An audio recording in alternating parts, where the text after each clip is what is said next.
area. They have over 60% of their students are Latino, and 20-some% are Black. And then they come from a lot of different countries. One of the big barriers, I think, in their education is that so many of them speak Spanish, and some of them in their families, the parents are non-English speaking. So some of the children, when they come in, especially when they come in the middle of the year or later after it starts, learn English as they are there. I have loved seeing, as I've worked in the library, I've loved seeing a Latino child helping a non-English speaking Latino child, because this one was here first and has learned the English. Anyway, that was kind of a side note that I was going to tell you. What we need is something always. One of the biggest needs that they have that we have at Pinewood is the opportunity to giving everything, giving anything. The children are not asked to bring anything to school at the beginning of school. School provides everything, or other organizations. Last year, I think it was, that they were all given backpacks from the Patriots. Am I saying that right? Panthers. Oops. I knew it was one of those. You can tell I'm not a follower. Yeah. I can tell you about West Virginia University, but I can't tell you about, okay, anyway. So one of the things that you may have noticed in the weekly is that we are gathering school supplies, and that can be any school supplies, including Kleenex, because that's always needed, and the teachers have to buy their own. There's two septicals, there are two septicals in the narthex that you can put any donations in. My living room, our living room, is kind of full right now because of the things that I've taken from the donations, and I'm waiting to take. We're serving breakfast to the staff on Thursday morning, August 20th, and we'll be taking all of those supplies to them. Last year we did that like mid-year, and one of the women said, "Oh, it feels like Christmas." And we did take nearly as many items last year as I'm sure we will this year. Volunteers are needed, whether it is serving breakfast, serving lunch, making a donation of items. We'll be collecting things all year. We will be publishing those in the weekly. 1 month we'll be asking for sweatpants. 1 month we'll be asking for underwear. You know, there are all kinds of needs there. Volunteer opportunities are also available. If you speak Spanish, boy, you could be a real asset to a child who is needing to read, or even needing to identify their letters. If you are interested in providing donations for our breakfast that we serve, we also want to give them, the teachers, an encouraging something every month, whether it is a donut or a pin or a paper clip or whatever it is. We want to give them some kind of a recognition and donation every month. If you have questions, Martha Abernathy over here, I'm sure you all know her. Martha and I are co-chairing that committee. Ask either one of us and we'll be glad to take anything you want to offer, including you.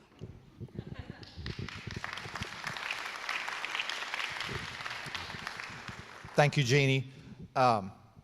Yeah, I mean, that's a note, that's just something, a needed piece. Thank you for sharing that. And as Jeannie said, if you can work out a schedule where you can be at the school for an hour and provide some kind of volunteering thing once a week, once every other couple weeks, that is just so much to be with a child and help them learn, particularly for those who are coming to English as a second language. It's such a huge thing. Yeah, Jeannie? I forgot to mention is if any of you, like Martha and I, we used to make bulletin boards all the time because we were both teachers. Before school starts, we're going to put up bulletin boards, help put up bulletin boards. So Martha and I both need someone taller than us to be able to sit across the top. All right, all you tall folks out there, you've got something to do in mid-August. So I want to talk just a little bit. Oh, also want to mention, we still got these 2 books, so I want somebody to buy these things up. So we got 2 more left of Dr. Rima Beasley-Flad, who was with us last month. The Fire Inside, where she talks about the Dharma of James Baldwin and Audre Lorde. And I'm about 2 chapters in. It's a great book, and particularly if you appreciate their works, but also if you appreciate other religions. She's taken some wisdom from her own Buddhist faith to try to understand them as a lens to see them. So anyways, 2 of these left. You can pay the church $20 for them. Give me 20, I'll make sure it gets to the right place. Okay, let me give a couple background things on today's passage. So some of the stuff that didn't make it in is that key phrase that Matthew has where he says, when Jesus came ashore, he had compassion upon them. And this is the turning point in the story. And there's a lot of conversation that you may have come across in the last 6 months to a year that is out and about. You may have heard Elon Musk say that the problem with America is we have too much compassion. There was another right-wing kind of talking head about 6 months ago that said we have a problem in our country with empathy, which then some actually pastors joined in to agree with that. And I'm thinking, do these people read the Bible? Like, have they actually read it? Like, or do they just have a few passages, that they love and that's it? Because as I mentioned in the sermon today, the overwhelming evidence of the biblical witness is that we are to be living a life for others, and particularly for the disadvantaged and for those marginalized, for the poor. The 3 great commandments that were said over and over again across the Mosaic Law. It didn't make the 10 Commandments, which are written in a particular way, but over and over and over, the Israelites were told not to oppress the widow, the orphan, or the immigrant. So overwhelmingly, this is a piece of it. And one reason I stuck with this passage, Ed had mentioned about the lectionary. I've moved the lectionary around. This is one of the lectionary readings for around one of these weeks, but I moved them around to kind of fit how I wanted to do this series. And I almost tossed this one out because I thought, well, I should get a prophetic text that really talks about how we're to be doing justice in this world. But the simplicity of this story really kept coming back to me. And I mentioned a little piece in the sermon that, this is a miracle that really didn't have to be, right? Some of the people come to Jesus and they have serious problems. There's the man whose daughter has died. There's the woman who's had an issue with bleeding for the last 14 years. There are people who are lepers whose lives are completely changed. In those situations, it's like, well, if Jesus had the way to heal them, then yes, he had to do it. Like they just had to be done. But this is a case where he could have sent them home. Right? They'd walk there. They could have walked back. But he told his disciples, no, you do this. And I just think the simplicity of that piece kind of, for me, got to the crux of all these passages in the Bible that tell us to protect the poor and look out for the poor and to protect the voiceless like immigrants who right now are dying in our society for nothing other than the crime, quotation marks, of coming into this country. And the 2 that were killed in the past few weeks, they weren't even the people ICE was looking for, So this issue of Jesus having compassion on a crowd when he was seemingly trying to get away for some solitude, according to Matthew's version. Matthew changes the order a little bit, but he kind of plays this in the perspective that John the Baptist has been killed, and Jesus is kind of struck by this and needs some solitude and tries to get away, but the people keep following him. And despite where he was at that moment, his compassion changed the whole story.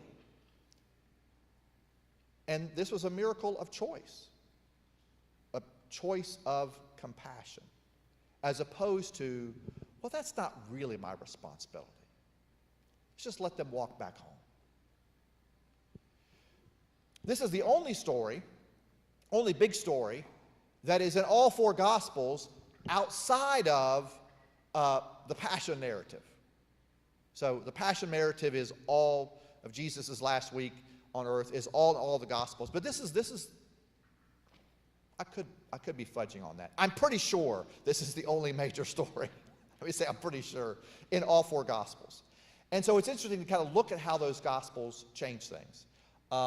In John's Gospel, he's the one that introduces this child, this boy, who his mom made him a sack lunch before he goes out, and he still has the 5 rolls. They would have been rolls. They wouldn't have been loaves of bread like we think of. They would have been rolls and probably a couple sardines, little minnows they would have had in the sea. And that would have been it. So that was kind of the back. John comes up with this backstory. Whether that was really what happened or not, the disciples do say in Matthew, well, we got these 5 loaves and we got these 2 fish. But if John is right, that what happened was that the boy, kind of overcome with whatever Jesus was saying that day, says, well, somebody else can use these. And he gives his whole lunch away. You know, I mean, that's where compassion starts, right? Somebody else can use this. Let me just stop there. That's enough for back stuff. So let's hear what questions you have. What do you want to talk about in terms of this sermon or the rest of the service? Anything else in the service? I will say that for 2 weeks in a row, we've had an affirmation of faith. And we'll probably be doing these some, at least while I'm here. Also confessions of prayer. And then other times we'll be doing kind of the reflective practice we've also done. But one of the things I think in worship is that we need to bring ourselves to God, and confession's the way to do it. And sometimes we think the only way to do that is to confess prayer. In some way we have been short of the goal of life. But another way to bring ourselves and to confess is to confess what we believe. And to say we come together and we share these ideas. And so last week and this week, we've had an affirmation of faith. Next week is Communion Sunday. We will do another affirmation, but that's going to be our church covenant. I want us to say the covenant in the midst of having communion with one another. All right, Ed, come on up. I had to lead a discussion of this text this week, and so I had to spend some time with it and think about it. And I was struck by the send-off in Matthew's story, which is that we've got this ugly beheading of John the Baptist over this young woman who dances for Herod, and his mother wants John's head on a plate, and the political leader serves it up. And it apparently rattled Jesus pretty bad, and he wanted to spend some time alone. So the way this starts is Jesus wants to escape from his responsibilities. He wants to get away from what he's been doing. He gets in the boat, a solitary boat, and goes across the lake, and people kind of have an idea where he's going, and so the crowd meets him there, and his response is not to start preaching or to have any kind of political rally or anything like that against Herod. Apparently there are a lot of sick people. I mean, that's what people find out. Jesus heals sick people. And so what the text says is that he had compassion on them and began to heal their sick. So they must have been bringing all the sick people to him, which is a common theme in the New Testament. So you don't hear any more about what he's doing. There's nothing that says that he preached or anything like that. He's just healing the sick people.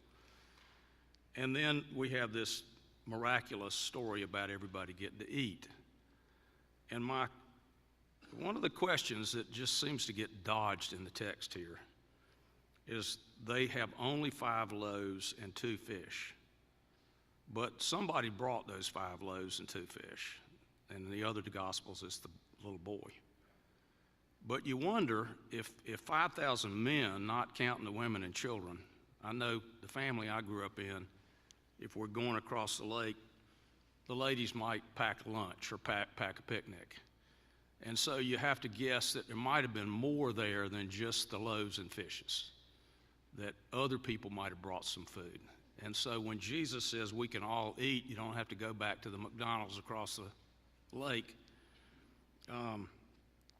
you wonder if that didn't have an effect on the crowd, and that people started to share what they had, not just the little boy with the loaves and fishes. Because what the text says, and we get translation on translation on translation, who knows what it really was to begin with, but it's down to, he blesses the food, he blesses the bread and breaks the bread. They don't say any more about the fish. And then everybody eats. And did they get a fish sandwich? I mean, was he able to serve up fish sandwiches? The idea. But maybe they had something else too. I mean, what do you think about that? Did he inspire the crowd so that he wasn't the only one that had compassion? Yeah, Ed, I think that's a great comment on the story. And I will say that William Barclay, who was an English biblical scholar who wrote this very easy to read devotional commentary. I think he wrote it in the 60s, maybe 50s, I'm not sure.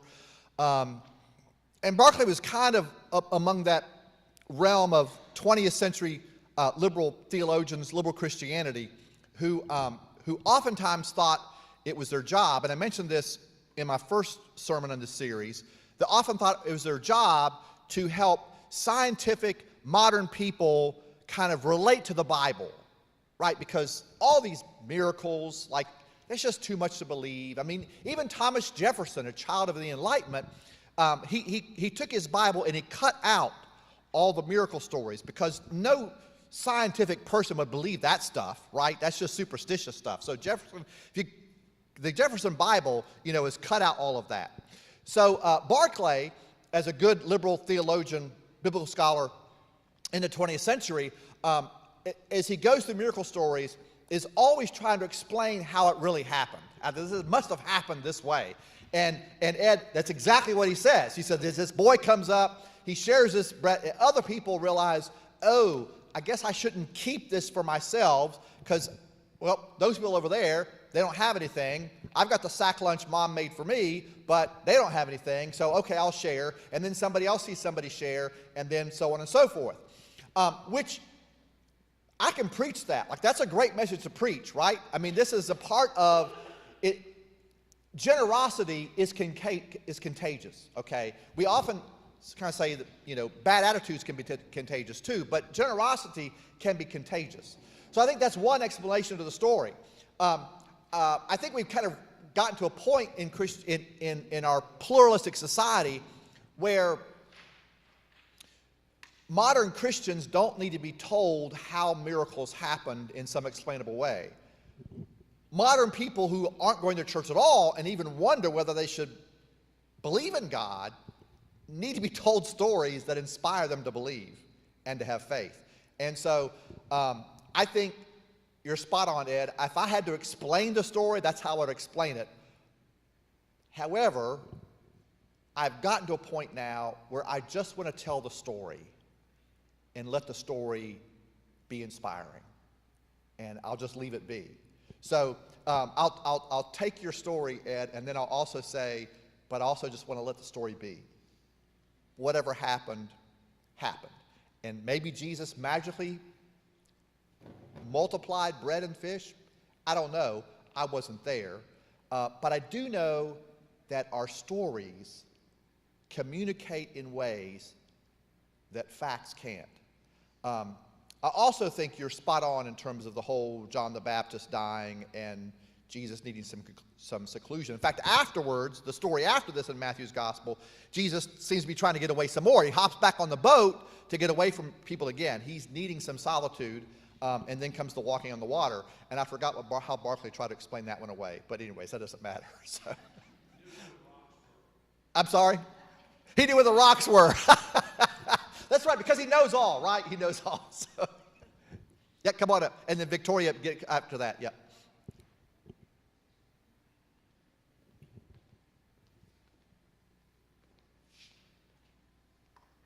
I love John Dominique Crossan, and he says, pay attention to the words that are used. Now, 5,000 people.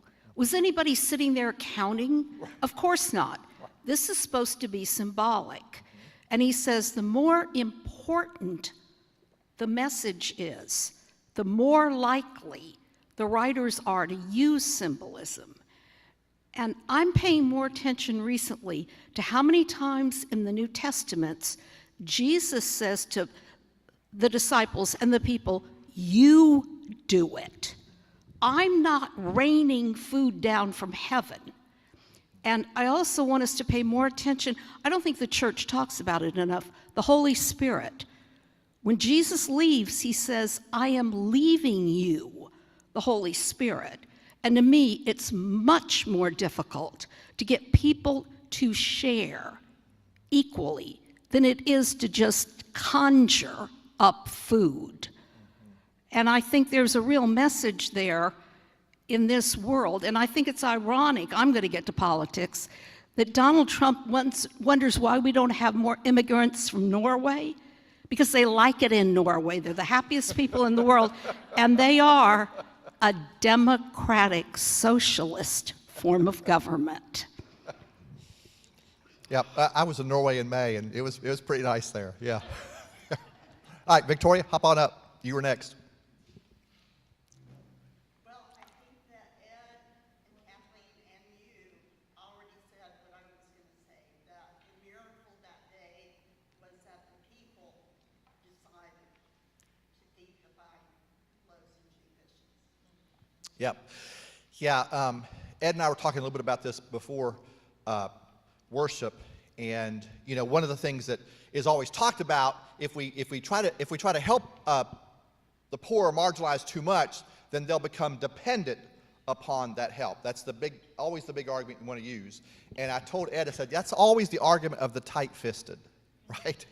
So, you know, what would be great would be if we could actually help people who are marginalized for various reasons, and one of those reasons being poverty. If we could actually help them enough to get out of poverty, and then let's just see what happens, right? Can we try that experiment? Could we just see what happens? Like, maybe they won't be dependent, right? Let's try that experiment and then see where it goes. Yeah, Jeannie? There's a book called When Helping Hurts, and it very much it talks about the church or anybody helping somebody and removing their independence, removing their self-worth. Yes. The important thing is in building a relationship. Yeah, in terms of what Jeannie just said, I read it first in a book called Toxic Christianity, and it talks about the ways in which helping people is where we give them what we think they need. And one of the things that did not make it in the sermon, I had to go on the cutting room floor, which I'm trying to figure out how to weave into next week, is that in order to really do justice, God's justice work in our society, we really have to figure out ways to work with the poor and the marginalized. They don't, I'm not, well, let me say this. I'm not saying that we are always the privileged. There are many people in this room have faced marginalization because of their gender or sexual orientation. So let me just say this, I'll just say it out there, that if we think as a privileged people we can tell others what's best for them, we are missing the point, and that's when it becomes toxic. Which is why why the 21st century liberalism is trying to work at identifying with the marginalized and the poor, so that those who are marginalized can tell us what they need and what they need, what they want to do. And if we work with that perspective, it's a lot better, right? I mean, different illustration. Some of you have grandchildren. Which is better, for you to figure out what you think your grandchildren need, or to simply ask them what they would like? Right? I mean, it's almost always, because oftentimes we, as much as we love them and know them, we don't really have a sense of what their need, what they want. It's only when we identify with them that we can figure that out. All right, Carol, you've been waiting long enough. Where did, I understand that y'all already figured out what was who wrote the part or whatever the thing was, the verse that you said. But what about love thy neighbor, either as or more than thyself? So, Carol, you're exactly right. It's very close. And this is one of the things I'll talk about in my book, Practicing Midrash. Love your neighbor is in the Synoptic Gospels, which kind of gets you beyond yourself a little bit, right? At least if you have a small version of that, love thy neighbor is the person across the street or next door to me. Luke's gospel then pushes the boundary of that and says, well, your neighbor is the Good Samaritan. He said this to Jewish people who hated Samaritans. Then also in Luke, Jesus says, love your enemy. So love your neighbor as yourself gets expanded in the Synoptic Gospels, particularly by Luke, to push us beyond the neighbor next to us to all the people around us who are our neighbors. John's Gospel, which I mentioned in the sermon, sort of spiritualizes Jesus' message. The way it's phrased kind of pulls back, don't you think? Let's just love one another. Well, who's one another? The Christian community. If you read the whole story, John talks a lot about the Christian community. Now, I can read love one another along with the Synoptic Gospels, love your neighbor, and I can expand one another to be neighbor being Samaritans, people I don't like, finally to love your enemy. But for me, John, which is my least favorite gospel, I'll confess, sort of tries to pull it back to, let's just love each other. Let's just love each other. And the Synoptic Gospels, Jesus is always pushing that boundary out. Pushing that boundary out. All right, who's next? Dale?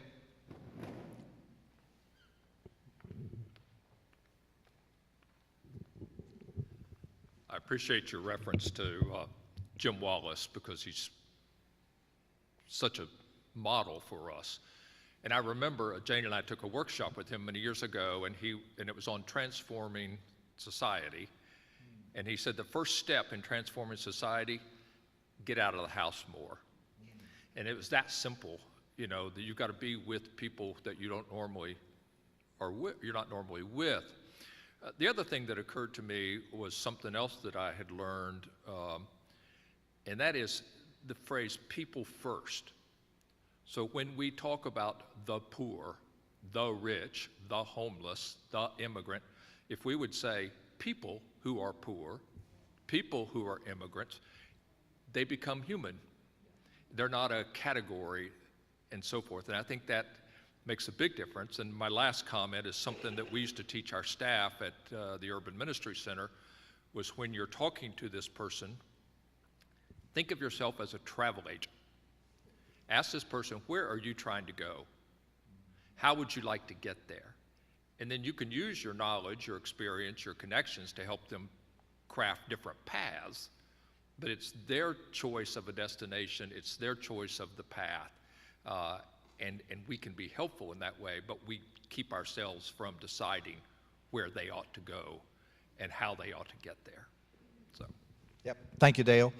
And thank you for the reminder. I try to say persons facing poverty and so forth. It's easy to slip into the poor. Thank you. One of the things I loved about when our children were in high poverty CMS schools is it helped me to connect with people that I wouldn't run into in everyday life. And now that they're gone, sometimes I assess myself. So how many ways am I connecting with people who are outside my income range, my background, and it's not enough. And getting out of the house more is exactly right, Dale. And we all have to do that, right? If we're not connecting with people who have been marginalized by society, we're not really understanding what's going on. All right, who's next? Yeah, Tammy, come on.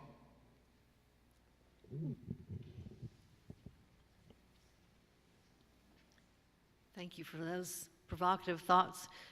I have this image that there's a vast difference between the Christian nationalists and the liberal church. One is all about the Ten Commandments, and the other is about, ideally, about the Beatitudes. Thou shalt not versus blessed are.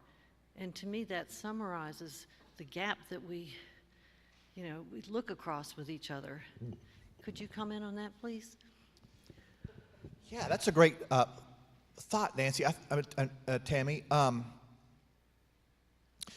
which is why in my sermon I tried to mention the Ten Commandments and the Mosaic Law. If you read through the Torah, the first 5 books, you really focus on Exodus, Leviticus, and Deuteronomy, which is the core of what the Mosaic Law is. First thing you notice, stuff's scattered all over the place. So you realize, okay, either somebody was really bad writer or they compiled all this information, right? Because things are repeated over and over again. And while the Ten Commandments, the second half of the Ten Commandments are all how we're going to treat each other, and we don't think maybe those are so justice related. But when you read the Mosaic Law, which is really the commentary to expand the Ten Commandments, it's all there about justice. Now, we might look at that as postmodern people and say, well, some of their ideas about justice really are not that great. Yes, it's an ancient culture, but it was tried to say we have to treat people fairly and justly. And that's at the core. So, I don't know, I haven't studied Christian nationalism enough, Tammy, to know if they're just reading the Ten Commandments but then ignoring the Mosaic Law. Because if they're reading the whole Torah, all that we talked about this morning is there. But yeah, maybe they're just reading the Ten Commandments and that's it. I can't say. But Christian nationalism certainly is absorbed about themselves. Like John's gospel, they really want to just love one another. And if you're not in their club, they're not interested in loving you because we're just loving one another. So for me, the difference there is between the Gospel of John. If it's read alone by itself, it can become that, where we just take care of ourselves. But the Synoptic Gospels, which is where the Beatitudes are in Matthew, and to a different extent in Luke, are always pushing us beyond our boundaries. I mean, the question really is, all religions and all, look, I don't know a lot of people in gangs or in drug cartels myself, but there is a certain rule about things, right? You take care of your group. You take care of the people in the cartel. You take people in the gang. So for them to love one another, as Jesus said in Luke, that's nothing. If you love your friends, so what? In Luke, Jesus makes fun of that idea. If you just love the people who are like you, that's nothing. And I think the big issue of fighting Christian nationalism is fighting against a wave in our society which says things are so tough in life, let's just take care of our own. I do sense, and part of the populism that's created Trump is a real frustration in society for people who aren't educated, for people who don't have the opportunity that many of us in this room have had to get ahead, and they see how the world is transforming and the inequities, and they say, I'm tired of this isn't fair. And so the way they think about it is, let's just take care of ourselves. If we just took care of ourselves, I'd be okay. But the Gospels and all of Scripture always push us out to say, if you want to find life, you're going to find it in serving others. That just comes over and over again. So yeah, I don't know if I answered, Tammy, your question or not. Sorry. All right. Jane, come on, and then you'll be the last one because we're almost at noon.